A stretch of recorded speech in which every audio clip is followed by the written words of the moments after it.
Hey everyone, it's an honor to be here, and it's great to see so many familiar faces and so many new faces. I know it's 11 a.m. on the last day, so I'm impressed to see so many people here, and welcome the chaos of everything. I'm John Nolte. I'll be speaking today. Someone who's not on stage, but is in each and every slide here is Christian, the lead researcher for the Milksad team. I'm going to be talking about the story of Milksad, the story of researching cryptocurrency wallet theft in 2023, and very happy to do so. Very honored to be here. There's a whole team of people. Here's some of their names. You see them as names, I see them as friends, as trusted colleagues, ex-coworkers, random people I've never met on the internet. The only thing we had in common, for the most part, was we were all in the same Matrix channel, diving into a problem. Listeners, beware. I might not be 100% factual with everything I say. I am excited to be here, a little nervous to be here, and there's a lot of information to go over. So it's too much for a 30-minute talk, too much for a 45-minute talk. And there's just a lot of research that the team did. It's well represented at milksad.info. You can see the talk notes /38C3. You can scan this QR code. Trust me, it's safe. I hope. Yeah, and let's go over this talk. We're gonna get a little intro to cryptocurrency wallets. Who here's ever heard of cryptocurrency? Okay, there's people that drink their yerba matas and their coffee today. It's nice to see some reactions. We're going to talk about a theft that happened about a year and a half ago in July of 2023. Then some of the additional work we did, and a lot of the ethical dilemmas and conflict inside and outside of the team. How many here are security researchers? I'd like to know a little bit about the audience I'm addressing. Okay, so there's a few. So there might be people who haven't been exposed to discovering vulnerabilities in the wild and all the things that can happen there. So I'll make sure to cover that. And then we'll also just talk about the story of people losing money on the internet with magic internet money, and maybe ways to defend against that type of thing. So to start, let's talk about cryptocurrency wallets. Okay, another question. Who here has ever used a cryptocurrency wallet? I feel so sorry for you. It's so hard, and there's just a lot of stuff that happens when you set up a wallet. A lot of things aren't well explained. You just kind of go, you install your app or run your software, you get sometimes 12 magic words or 24 magic words, and you put them in your pocket. You take a picture and put that up on your cloud storage. Really no one walks you through what a safe way to do cryptocurrency wallet stuff, so it can be really confusing. At the end of the day, what happens is you're trying to capture some type of entropy, you're trying to generate some type of random seed, and from that seed derive a bunch of private keys and public keys. A lot of cryptographic operations in cryptocurrency is based on asymmetric cryptography. So there's a public-private key pair. Your public key you can share to the world. They can identify you by that key. So, be warned. It is a tool to track that particular address, that particular identity. And then there's a private part. And it really is like a private part. Like, you don't really want to show that everywhere.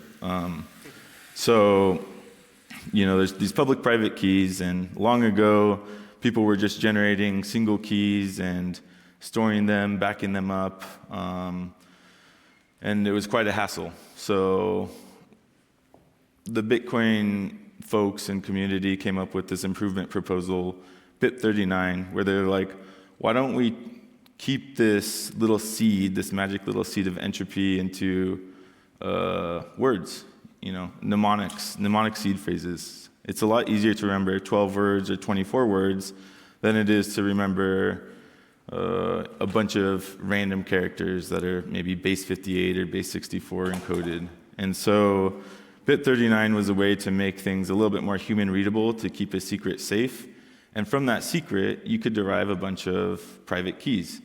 And BIP 32 is the Bitcoin improvement proposal number 32 to have hierarchical deterministic wallets. So from an initial seed, you can derive a large number of public-private key pairs. And you can use those for all kinds of things. If I have a wallet, I might want to receive money with one address and send money with another. I sometimes don't want to reuse my address, and there's a number of reasons of why I might not want to do that. One being privacy, another being security and some elements of cryptography with nonce reuse and whatnot. But at the end of the day, the moral is with a simple seed, you can have a large number of private keys, and that composed together is a cryptocurrency wallet. There's software to help you do this, and some of it is good, some of it is bad. But today, I think most of it is just awkward for the regular user. Another thing to note is in order to do this, you need randomness. You need chaos from the universe. You need to acquire that chaos somehow and put it in your little bits and bytes and package it in a safe, secure way. And so, cryptography needs this as a core primitive. And if you don't have good randomness, terrible things will happen. Not to be too foreboding. Problem is, computers are really bad at generating good randomness. They're really great at following instructions. They're really bad at doing random things. They like to do what they're told. I don't know about new age quantum cryptography or computers or whatnot, but like the computers I've been working with are pretty random. Or not pretty random. They're pretty just regular. They do what you tell them, and that's what they do. So there's a lot of reasons why you need randomness in your compute. If you're making video games, you want your characters to maybe start in random places. If you're making API keys, maybe you want to, you don't want them to be predictable. And so you need to have a good way to get random numbers. There's good ways, and there's easy ways, and there's these cryptographically secure ways to get random numbers. They're used for different purposes. Some are lightweight, fast, and don't require a lot of compute resources. Others may take up more resources, but give you outputs that are not predictable and don't reveal any of the inputs. And so cryptographically secure PRNGs, the pseudo-random number generators, are kind of the ideal in a lot of situations when you're dealing with generating keys for wallets. So that's randomness. And another thing to note is this is a talk about cryptocurrency, but people use BIP 39 mnemonic seed phrases to back up all kinds of things. I don't know who here has heard of PGP. Yeah, nice. So other places that would be like, what's that? Well, it's pretty good privacy. But there's ways to have like a 24-word mnemonic seed phrase be used to derive PGP keys, which is pretty cool. Anyways. The point there is like it's not just cryptocurrency. Let's talk about the theft. So I've never seen a bank get robbed except in Hollywood movies. And the slides aren't showing. Did they just stop showing or have they not been showing? Okay, I'll do the good old plug it. Okay, thanks for the call out. So anyways, a theft. Who's ever seen a robbery? I haven't. I hope you never have to. But on Reddit, it kind of looks like this. You just see someone, hey, my money's gone. I think a bunch of other people's money's gone. What happened? And that's not where our journey started. My journey started when I got a message from a friend saying, hey, do you still have your Bitcoin? And I was like, what?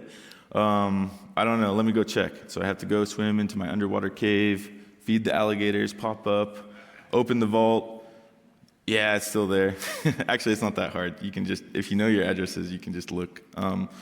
But yeah, my Bitcoin was there, my money, I don't know what money is, but I like to think of Bitcoin as money that I like to use. And I was like, dude, where's yours? And they were like, it's not there anymore.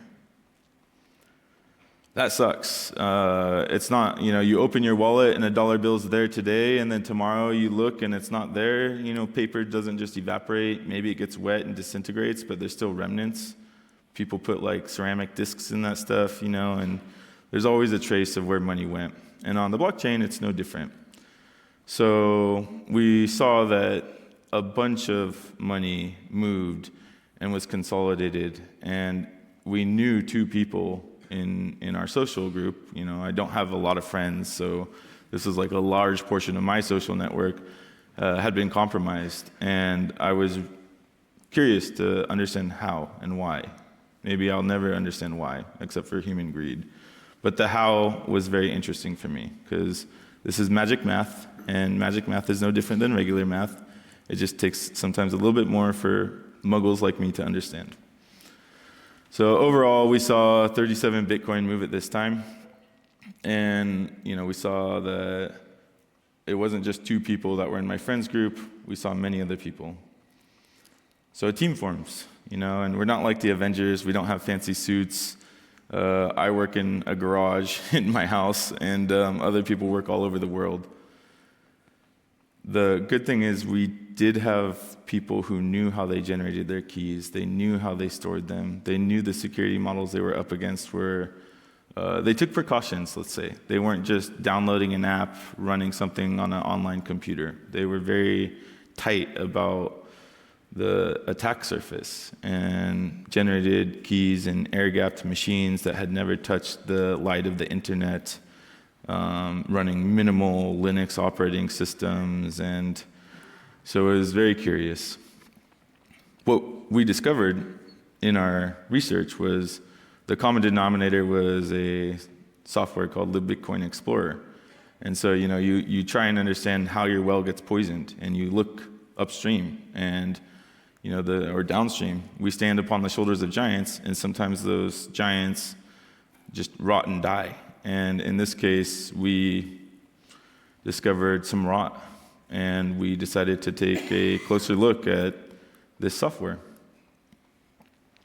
Now, libBitcoin Explorer is kind of a random software, and one of the questions some people were asking is like, well, how did these people even start using this software? Well, they tried to do things by the book, literally. The problem with dead trees is they don't get updated as often as digital bits and bytes. And what's true yesterday is not always true today. So when the book says something, generate a random seed using operating system random number generator, and your operating system is Linux, you feel like you have some guarantees. With 1,000 eyes, all bugs are shallow, or whatever that saying is. Unfortunately, this turned out not to be true.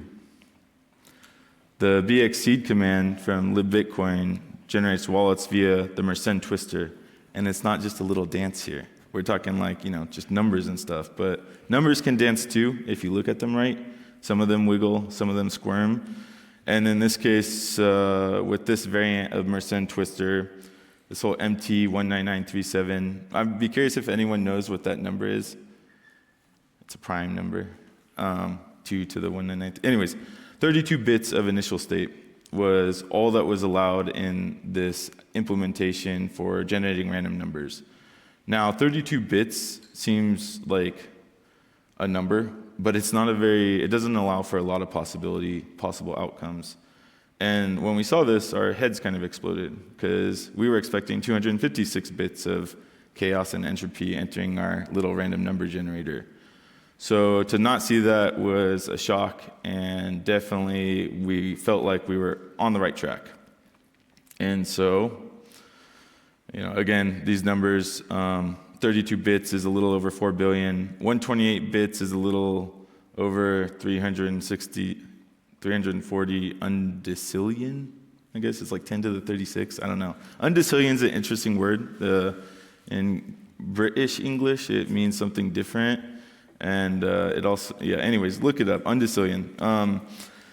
But yeah, so once an attacker knows your master key, that's game over, because this whole key derivation stuff, like once they know the initial state of how you derived all these other keys, they can just walk down your path and check and see if there's any cherries left over. In these cases, cherries are cryptocurrencies, assets. And so theft is trivial. With 32 bits, you can rent a cheap box at Hetzner. You can have a gaming computer brute force this in a matter of days, if not less. And also, this is not just Bitcoin. People were using this, for Ethereum, a bunch of other cryptocurrencies, and it's maybe people were using it for PGP too. I don't know. But anyways, we're talking about cryptocurrency here. So what did we do? We saw an active exploit, and by we, I mean the Milksad team. We saw that this was happening in the wild. We knew that there was some entity that was moving money, and it wasn't the entity that was originally owning that money or owning that currency. So with active exploits, we wanted to expedite the disclosure process and inform the public so they could have an informed decision what to do with their assets. Now, it's a social norm to do 90 days. With Google Project Zero, they kind of set a standard for this for like 7 days if you see it active in the wild. And that's what we did. We filed a CVE. We did a detailed public write-out. We reached out to the maintainers of the software and told them before we were doing this to have a coordinated disclosure. They didn't see the world as we saw the world, and that's okay. But when people's money is on the line, we had to make a choice, and we decided to make the choice that made us sleep peacefully at night. We wanted to tell the people to protect them.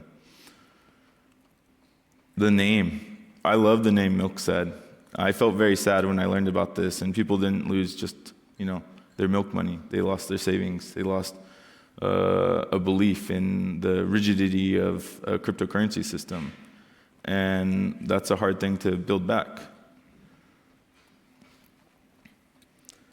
When we first discovered that the initial state was reproducible, that we could generate the same mnemonic seed phrase over and over again by setting some parameters, and depending supposedly on like system entropy and getting the same mnemonic seed phrase, we were kind of stunned, and we realized, kind of what the problem was. Everything else after that was just diving into the problem, fully understanding it, fully documenting it, and preparing public disclosures for that.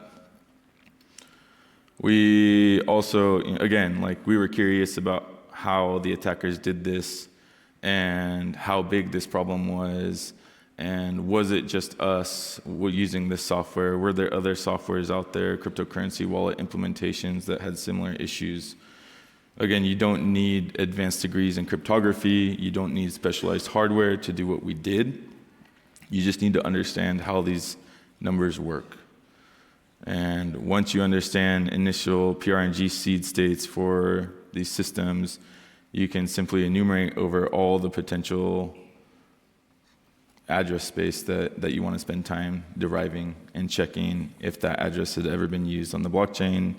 And if so, you can see that address was vulnerable and that money was vulnerable, and maybe it was stolen, maybe it wasn't. But voila, you get answers to how much money moved through these weak wallet systems.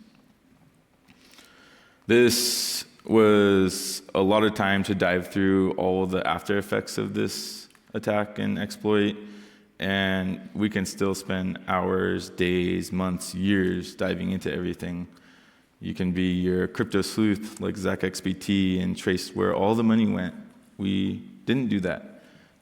We didn't find all the answers to all the questions. And yeah, there's a lot of other coins out there, cryptocurrencies that we could have looked at that we didn't. Bitcoin, Ethereum, Doge, XRP, these are all like cryptocurrencies, and these are all systems that were affected by this compromise. We're also not alone here. There were other researchers that were working on this problem, and from them we drew inspiration and in some ways collaboration. I don't know who here, any Drake fans here? Okay, I feel sorry for the one person that raised their hand. So Trust Wallet, not like us. They didn't like the users in some ways. They made some mistakes. And not just one mistake, they made multiple mistakes, which is sad for the downstream users, sad for the team that built this product and built a reputation around trust. If I say, trust me, bro, you're going to trust me, I'm sure. Maybe, but probably not. I'm just a stranger on the internet most of the time. And it's just, again, this is in the wild. These weren't vulnerabilities we found. These are just out there. You can look them up. And in this case, the PRNG was seeded with time, which is really not a good idea. Unix time starts in 1970, and we're in 2024. So, no matter what, it's just not a lot of years to go through, which is why I always set my clock 100 years in advance. My plots are measured in centuries. And just for this meme, I don't know what Drake is all about. He just is a super predictable person, though. And he just doesn't like the good stuff. He's just not like us. So we avoid him. We try not to be like him. I'm sorry if he's your idol. This is my opinion. I'm not speaking on behalf of the Milksad research team or anyone else here. And if I offend you, I apologize. I just like to be honest with myself and the audience. But yeah, what the highlights? We're done with Drake. There were 9 wallets that we discovered with lots of money. So in cryptocurrency land, they call them whales.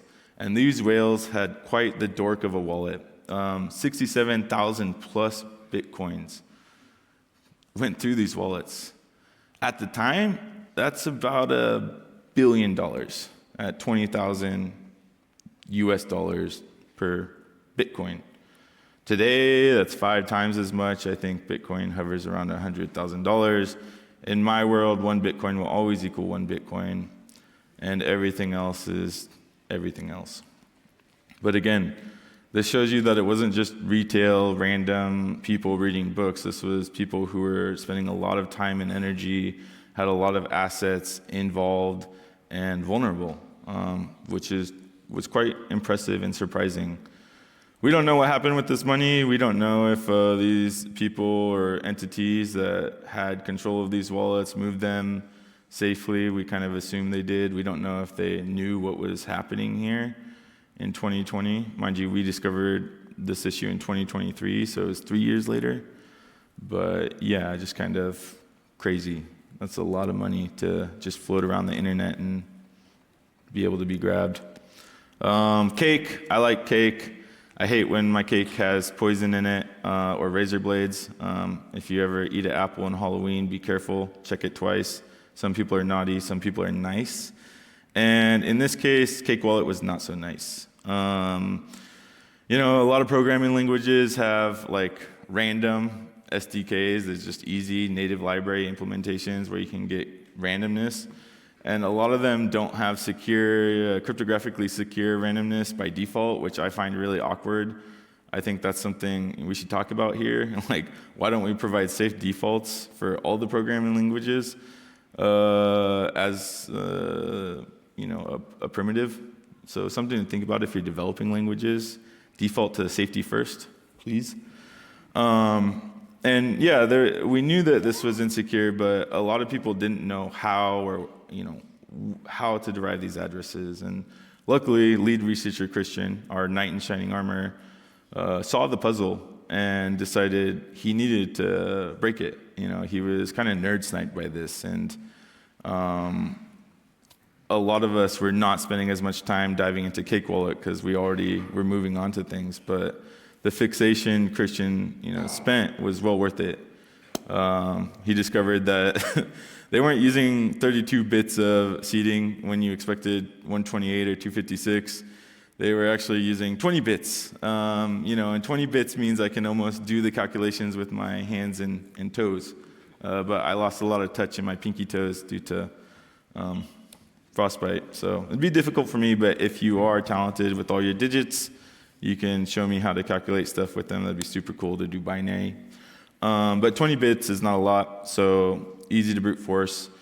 And Cake Wallet is a software product that a lot of people use. It's great. It has, it's not great. I don't know. I shouldn't say that. It is what it is. But the cool thing about it is you can reach out to the users, unlike open source projects, which is a little bit harder. You can send out something to the mailing list or not. So our team, Christian, reached out to Cake Wallet people, and they're like, yeah, we'll throw a notification up, and we'll tell people. The problem is people don't update their software. They didn't get the notification. They probably just set it and forget it, And we waited 6 months till we disclosed this issue. 6 months of just sitting there hoping things were going to be good. 2 days after disclosure, the remaining funds in those vulnerable wallets were removed. We suspect they were removed by not the originators of those funds. Sad times. Sad times.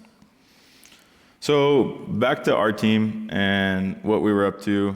There's a lot of debate, a lot of turmoil. I would say, I trust everyone that I worked with, and you had to, because when there's a big bag of money on the ground and anyone can just pull up and pick it up, anyone in our team could have done this. Anyone in the world who knew about this could have done this, who reviewed the open source software. And, what do you do with that? As a good Samaritan, you see a 100-euro note or something on the ground, you might take it to the police station and say, hey, I found this money. I don't know who it belongs to, but I'm sure they need it. They want it. But in cryptocurrency land, how do you verify that indeed was the person that, how does anyone verify that that's their 100-euro note? It's kind of tricky. Maybe there's CCTVs in the area. You can see someone slip their glove and a dollar falls out or whatever. But in cryptocurrency land, it can be quite difficult. And there's a lot of legal and tax implications. And we come from many jurisdictions, from Canada, the US, Germany. I don't know where all our research team comes from, but we definitely debated this, and it was a hot topic. Another hot topic was, do we open source the code that we use to derive these addresses? Do we share it with the world? We're proud of the work we did. We spent a lot of hours. We spent a lot of time working together, making sure we understood the scope of some of these issues. And we didn't get unanimous consent to release all the source code. We had a lot of disagreements. There's some people who live and die by the open source sword in our social group, in our research team. And to them, it was a tragedy to not share this with the commons. And then there was others who just don't want to give people who don't want to spend the time understanding the situation, even if they have bad intent, easy resources to do this for cryptocurrencies and extend it to other potential networks that might not have been compromised in the initial attack. So again, it was a tricky situation.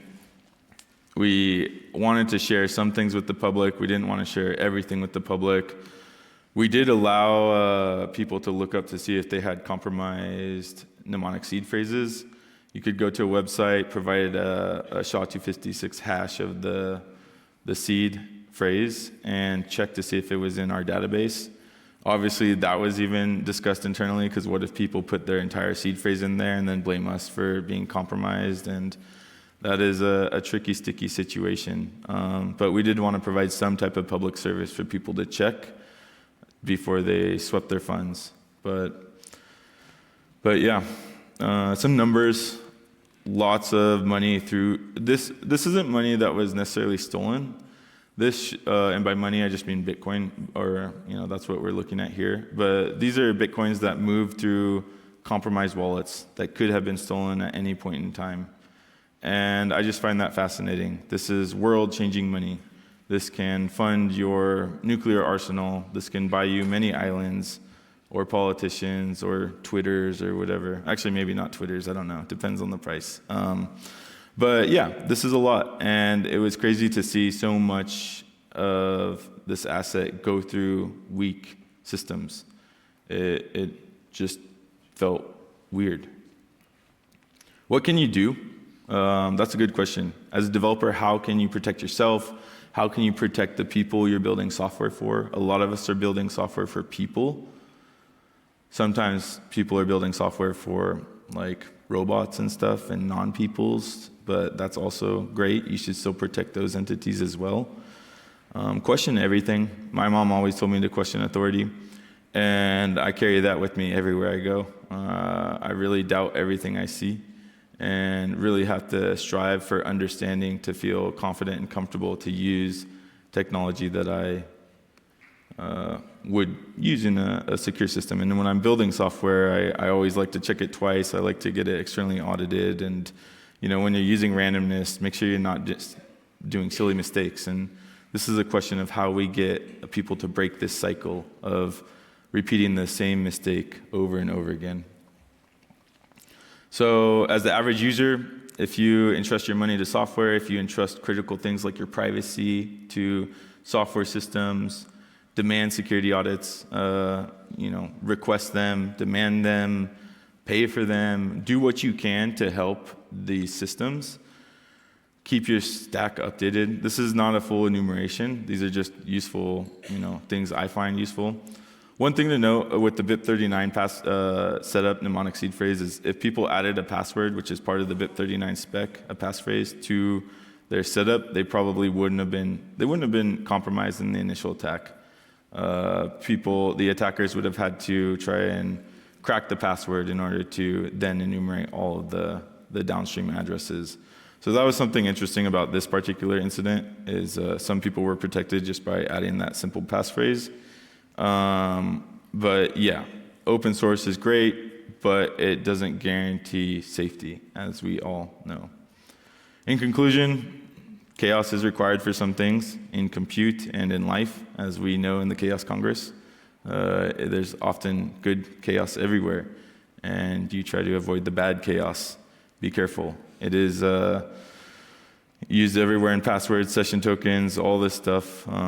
Try not to let it happen to you. Try to understand and do your research and do what you can to build confidence in the technology you're using, and that's for everything. Where do we go from here? Well, we spent a lot of work proving over 20,000 weak wallets existed in the cryptocurrency space. A lot of us have full-time jobs, families, mouths to feed, breaks to take, sleep. And so we're doing a bunch of other things, but we're still very interested in this area. And there's a lot of research and investigations that can still happen here. So we're constantly pushing out updates, and by we, I typically mean Christian, but the lead researcher. If you have anything interesting or comments or feedback, or you want to learn more, always feel free to reach out to us. And we're hosting a longer Q&A session with the research team. I'm just a puppet here, being pulled by the slides. But if you want to meet more of us, please do so. We'll be in Sol 6, which is, I think, a floor below us. And love to see your faces, love to talk to you about this problem and find solutions that can really break the cycle of bad entropy in good intended systems. Also, shout out to Mo at Milliways. These slides and the template come from him, and originally that was derived from the 38C3 design team, and I just love the design. So thank you very much, everyone, for coming here to listen to this talk, and I'd love to field your questions for what I can answer, and for anything I can't, I will just shepherd you downstairs to Sol 6.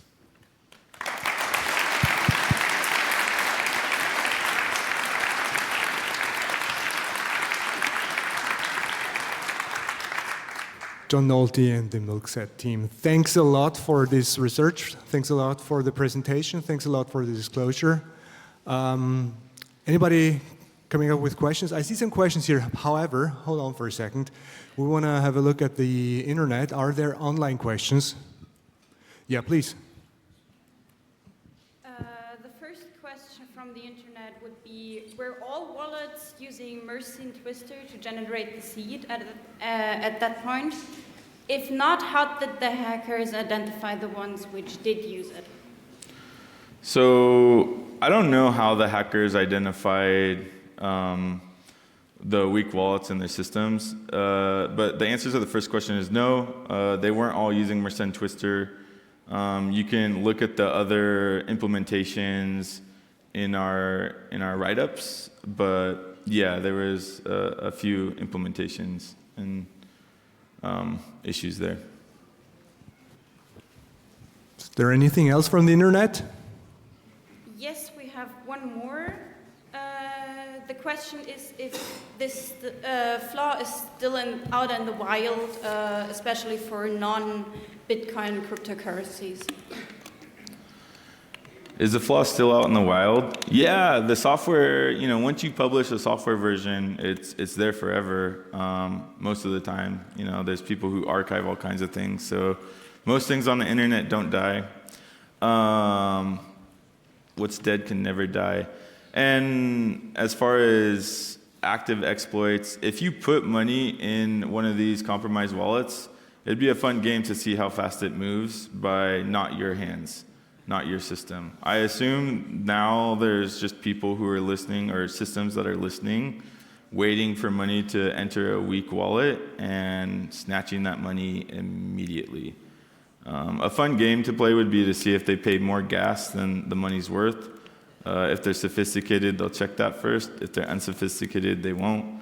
But yeah, it's definitely still active. There's still these issues, and there's systems that we haven't identified yet. So that's still up in the open. Okay, for everybody else in the room, just line up at the microphones. Therefore, microphone number 3, please. Thank you, great talk. I would like to know whether this applies to Monero as well, and have you looked into Microsoft Research Z3? Answering second question first, I haven't. I'd love to know what that is. And so I'll mentally note that down, but probably forget it. So I'll try and write it down later. But it's recorded, so I'll just watch the recording. But yeah, as far as Monero and other cryptocurrencies are compromised, it's outside of the realm of cryptocurrencies. It's more in the realm of the cryptographic implementation for the wallet is flawed, and people were using these mnemonic seed phrases for all kinds of things, not just Bitcoin, not just Ethereum. I don't know if we didn't do any research in Monero, so that's an interesting field for privacy coins. I think we did see Zcash. Not everyone makes Zcash private, I guess. So, but yeah, I would assume Monero wallets would be compromised if they generated their seeds with this software stack. Okay, thank you. Yeah, thank you. And again, microphone number 3, please.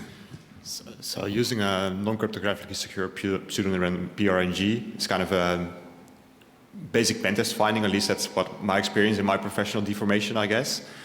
So I would be kind of scared when I see it in software like this, that's supposed to be audited, that's supposed to be developed by competent developers. Have people considered this to be a supply chain attack on the ecosystem? I mean, a compromised supply chain, that's what happened here. So yeah, the well was poisoned. People trusted software and they stood upon the shoulders of giants, and they realized those giants didn't have a strong foundation, and everything they had kind of crumpled into dust. So 110% supply chain problem. Definitely recommend having supply chain security solutions to, mitigate against this. And that's where a lot of code review comes in. But yeah, it was mostly code review probably would have caught this. It wasn't a fancy thing no one compromised the build server, and there was a build release artifact published that was at issue, but the source code was clean, like SolarWinds or whatnot. So yeah, it was just bad code put into the system, flawed, I guess, code. Maybe I don't know, yeah.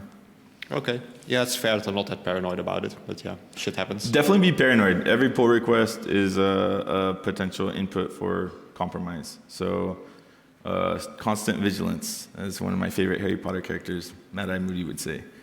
Okay. He was compromised. Anyways, yeah, by a supply chain attack. But yeah, cool. Any other questions? No, thanks.